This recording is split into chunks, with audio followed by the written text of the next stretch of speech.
دا بعضی مظلوم انسان چاته وي الله دې در سره پوه شي که نه.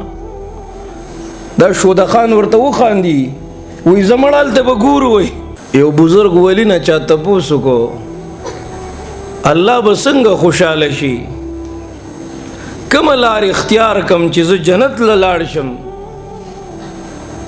هغه ورته ډېر ښکلی نصیحت وکړو الله دې وکړي چې زموږ سمجھ ته راشي.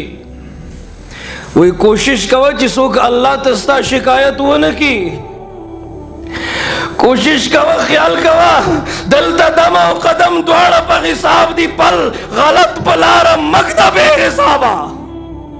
هسې نه څوک د شپې راوچت شي او وجاړي خپل الله ته اتق دعوة المظلوم. د شپې راوچت شي خپل الله ته وجاړي چې الله زه د ده نه تنګ یم، ده نه زما پوښتنه وکړه.